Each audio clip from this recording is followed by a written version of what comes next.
Ouais. C'est Dumont.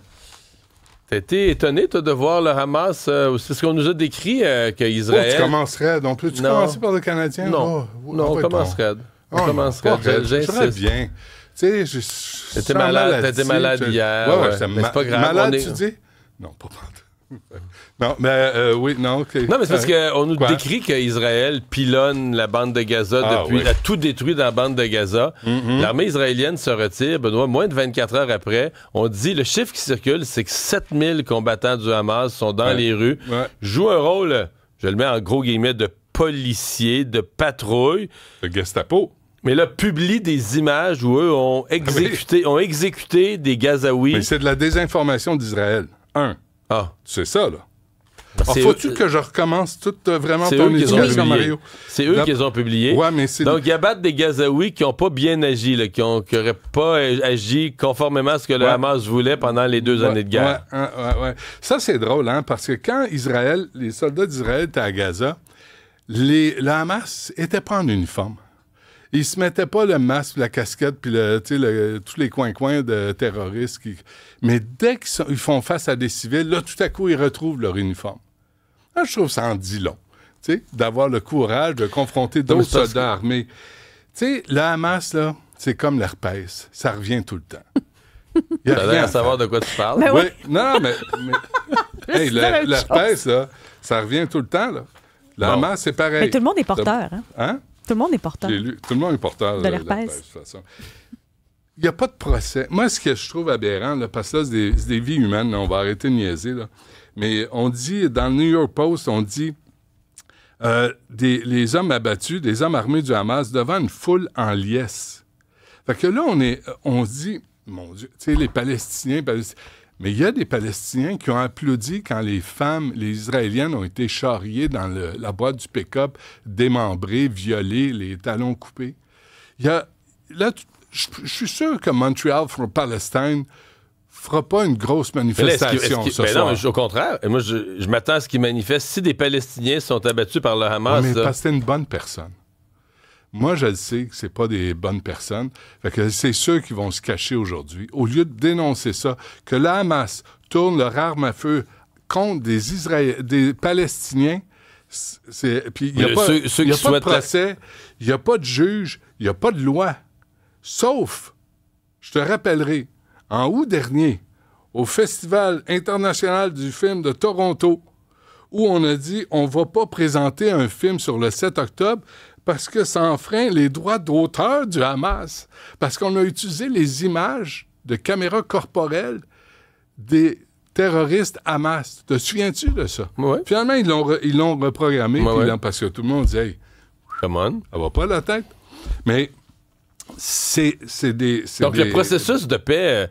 parce que la grande question, on dit que dans les 20 conditions de Trump, on doit désarmer le Hamas. Donc, ce qu'il faut penser qui devrait arriver, là, si le processus de paix se produit, c'est que là, tu aurais une force internationale avec des soldats, je sais pas, des soldats de différents pays européens, ou peut-être du Qatar, ou de Turquie, qui feraient une force conjointe. On ne sait pas encore, hein? Non, mais j'invente ce que ça pourrait être, Benoît. Et donc là, les autres, ils se présentent, des casques bleus, appelons-les comme ça, des casques bleus. Et là que les gens du Hamas vont dire, ben là, voici mes 2 Kalachnikov, là, je vous les remets. Ben oui. Faut croire. Faut croire la bonté de c'est ça qu'il faut croire, là. Mais quand je te dis, c'est comme la peste, si t'en pognes 10, il y en a 20 qui vont réapparaître. Parce que le Hamas, là où ils sont brillants, c'est qu'ils assurent la relève, ils assurent la continuité. C'est là où ils sont bons. Parce que si tu les arrêtes, eux autres, il y en a d'autres qui vont être armés. Pourquoi? Parce que ça se décide au Qatar. Parce que ça se décide ailleurs que sur le territoire par des enfants de Nanan qui, eux, sont multimilliardaires grâce à tout l'argent qu'ils ont volé à l'aide humanitaire. Puis au lieu d'aider leur population, ils ont creusé des tunnels. On va recommencer. Puis là, on disait, Israël doit cesser de bombarder, oui, la population, mais c'est pas fini. C'est pas fini, ça ne le sera jamais. Puis là, j'espère que dans nos villes canadiennes, on va dire, ça suffit, là. Les manifestations pro Hamas, ça suffit. Je le sais. Il faut qu'il y ait des manifestations contre le Hamas, parce que là, si on est pour le peuple palestinien... contre le Hamas? Ben oui. Mais non, mais si le Hamas se retourne contre le peuple palestinien... C'est pas une raison. Ils vont trouver un prétexte. Il y a quelque chose qu'on comprend pas là-dedans, Mario. Puis qu'est-ce que tu veux? Ça dépasse notre capacité intellectuelle. Ben. Une autre grève à la STM, t'as vu ces publicités, là, c'est les chauffeurs cette fois-ci, puis les opérateurs de métro qui disent, il n'y a pas de date là, officielle d'annoncer, mais ils font des publicités pour dire grève bientôt. Il y a comme une réflexion sur le transport en commun qui est un peu incomplète, je trouve. Parce que les chauffeurs d'autobus, là, je t'écoutais, là, comme ils ont des bonnes conditions de travail, mais les chauffeurs d'autobus là, qui se font sacrer après, cracher dessus, écœurer, ils ont une job baver. De plus en plus. Avec des horaires souvent difficiles, avec des chantiers. Ils sont pognés, eux autres, ici, dans les chantiers. Les autobus, ils volent pas par-dessus les voitures. Là. Les chantiers? Fait que, hein? Pas vu ça. Non? Les chantiers, non. Ah, mais toi, tu conduis. Regarde en avant. M'en viens en avant. Là, tu klaxonnes pour que tout le monde se tape. Là, tout le monde regarde dans le rétroviseur. Oh, c'est Mario Dumont, on va le laisser passer. Mais pour vrai, les chantiers, il n'y a pas d'impact pour les chauffeurs de la STM. Ça les écœure un peu, mais je veux dire... Ah oui, il y en a un. Ah oui, ça. Ah oui, moi, j'en ai... Non, j'ai des chauffeurs... Ouais, mais ils se font engueuler. Ils se font engueuler? Bien, certains. Ils se font chialer s'ils arrivent en retard à cause d'un chantier. Ils se font engueuler, par les contremaîtres, là, les superviseurs, mais aussi par les usagers.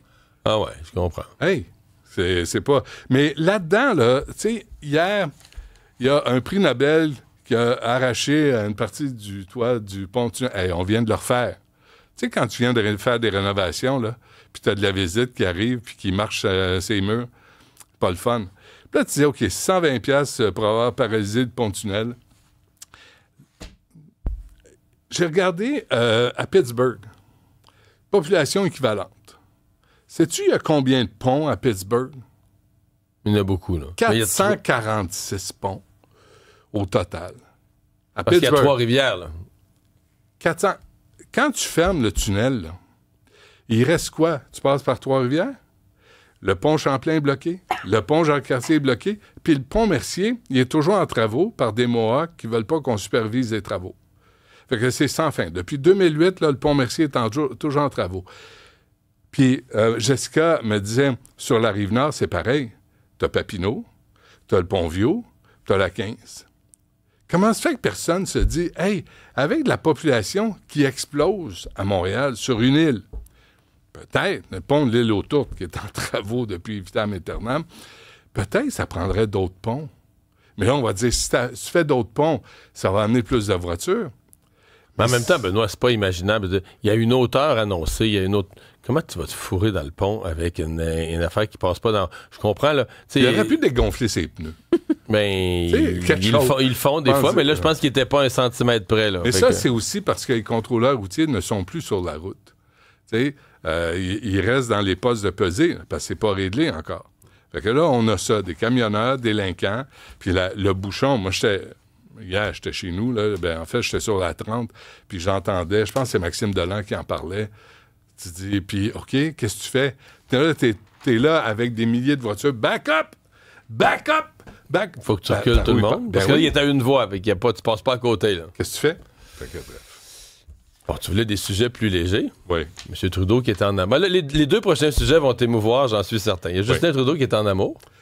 Selon toute vraisemblance. La vie privée, ça, je touche pas à ça. Non? Non. Avec Katy Perry, c'est-tu privé quand c'est Katy Perry? Elle en a parlé en spectacle. Là. Oui, mais plus que ça, elle a fait une chanson.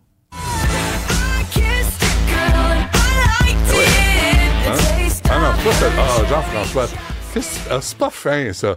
Non, mais ça regarde. Moi, tout ce que ça prouve pour moi, là, c'est que Justin Trudeau, ce que j'ai toujours dit, et encore une fois, faut admettre que je suis un avant-gardiste, un précurseur, comprends-tu? J'ai toujours dit que Justin n'était pas là pour le bien commun, il était là pour lui-même, pour ses ambitions personnelles. C'est un jet-setter, c'est pas un prof de théâtre. Hein? Mais là, il est à retraite, il peut bien faire ce qu'il veut. Non, mais c'est un jet-setter, c'est pas un administrateur pour un pays, c'est un jet-setter. Il souffre de... T'avais Bégin hier, il souffre de dyscalculie, notre ami Justin. Il l'a dit lui-même, on l'a montré, on l'a prouvé. Il le dit lui-même. Pas moi, là, lui-même.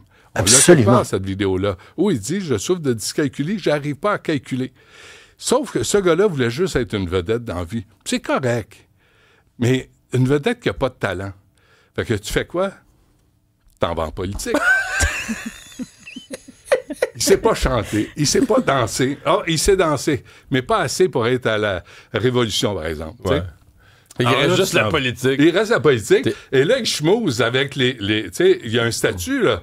Il est le premier ministre du Canada pendant 10 ans. Katy Perry, elle ne sait pas qu'il a fait doubler la dette du pays, qu'il nous a mis dans la merde financièrement. Elle ne sait pas, elle. Elle voit qu'il est fin, qu'il est télégénique. C'est pas gênant de sortir avec un beau bonhomme comme ça, avec un statut social important. Ancien premier ministre du Canada. Fait que moi, je leur souhaite tout le bonheur du monde, mais juste un petit truc qui m'agace tout le temps, c'est encore l'hypocrisie. Parce que notre ami Justin va sur le yacht de Katy Perry. Puis un yacht moyen pollue 200 à 1000 fois plus qu'une voiture par heure.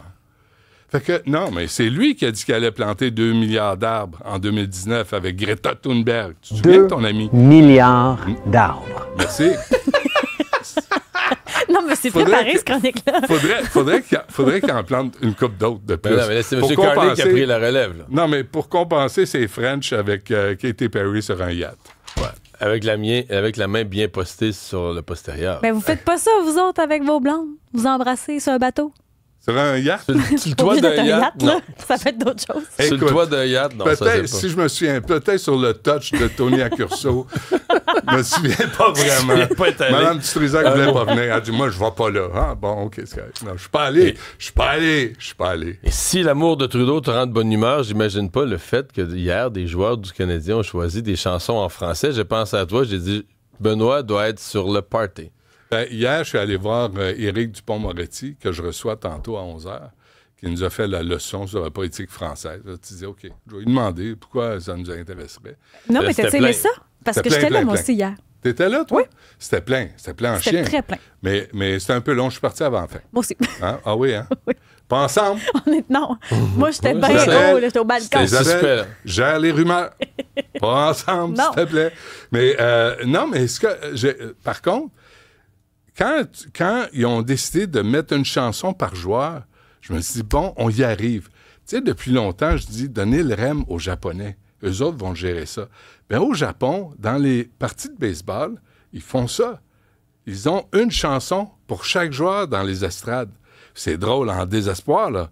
Chaque frappeur qui débarque au marbre, la foule commence à chanter une chanson bien spécifique. Puis ça, je me dis, bon, ben on s'inspire du Japon. On va y arriver. Puis on va l'avoir. Il y en avait 3 en français. Quand même 3. Par contre, je ne veux pas pisser sur la parade. Mais par contre, Lane Hudson a eu, 22 gonzillions de dollars en contrat? Non, plus que ça. 23? C'est 70. Des gonzillions, c'est plus que des millions. Oui, je comprends. Là, c'est parce qu'il y en a une couple là, qui ont des gros contrats à Montréal.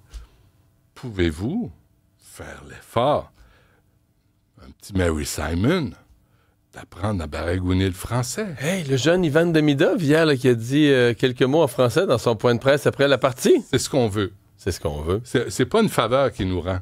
C'est par respect à tous ceux qui payent la bière 18$ pour payer des contrats de millions de dollars comme ça. Un peu de respect pour les amateurs francophones qui font vivre le Montreal Canadien. C'est Benoît. Bonne journée.